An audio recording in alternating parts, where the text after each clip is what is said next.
Assalamualaikum warahmatullahi wabarakatuh. Halo Bapak dan Ibu sekalian, calon guru penggerak dimanapun Bapak dan Ibu berada. Perkenalkan, saya Hadi Sumarto, salah satu calon guru penggerak Angkatan 5 dari Kabupaten Kendal. Calon guru penggerak Angkatan 5, pada kesempatan kali ini saya akan mendemonstrasikan secara kontekstual terkait dengan filosofi pemikiran Ki Hajar Dewantoro.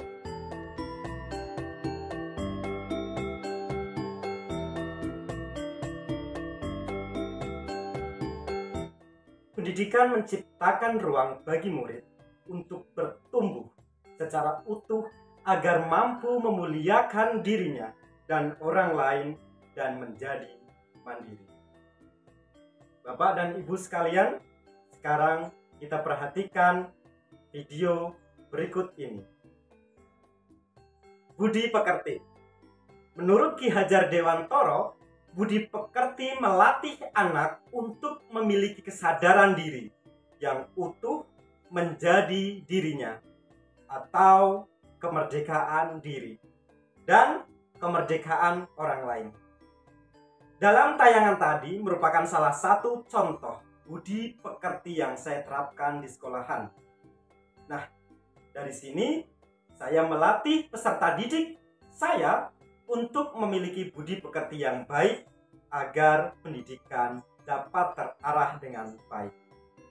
Kodrat alam dan kodrat zaman.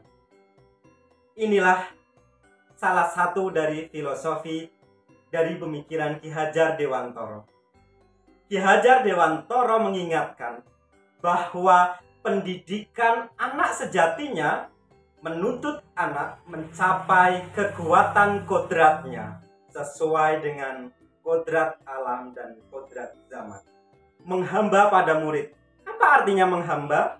Menghamba bukan artinya semena-mena, semaunya. Tidak. Tetapi arti dari menghamba pada murid dalam filosofi pemikiran Ki Hajar Dewantoro, Ki Hajar Dewantoro menegaskan bahwa pembelajaran haruslah berpusat pada peserta didik, atau kita kenal dengan sebutan student centered learning. Dan kita jadikan peserta didik kita sebagai subjek yang harus kita berikan sebuah pengarahan, sebuah pendidikan, bukan lagi sebagai objek. Bapak dan Ibu sekalian, gambar dan video tadi merupakan sebuah contoh demonstrasi kontekstual yang terjadi di kelas saya. Mulai dari budi pekerti, kodrat alam dan kodrat zaman, menghamba pada murid. Nah, selain dari dasar pemikiran yang disampaikan oleh Ki Hajar Dewantoro, Ki Hajar Dewantoro juga mencetuskan sebuah trilogi pendidikan. Yang pertama, Engarso Sung Tulodo. Seorang guru seyogyanya di depan harus memberikan sebuah contoh untuk peserta didiknya. Kemudian yang kedua, Ing Madya Mangunkarso. Seorang guru harusnya di tengah memberikan sebuah penguatan kepada peserta didiknya, memberikan sebuah ide, gambaran, ilmu pengetahuan kepada peserta didiknya. Dan yang ketiga adalah Tutwuri Handayani. Seorang guru haruslah di belakang memberikan dorongan dan arahan agar peserta didik dapat lebih baik lagi menerima pendidikan yang kita berikan.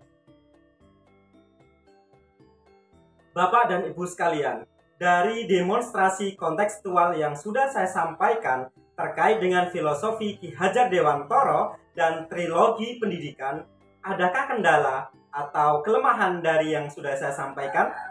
Iya, ada. Salah satunya adalah peserta didik yang tidak mau mengikuti atas arahan yang diberikan oleh guru.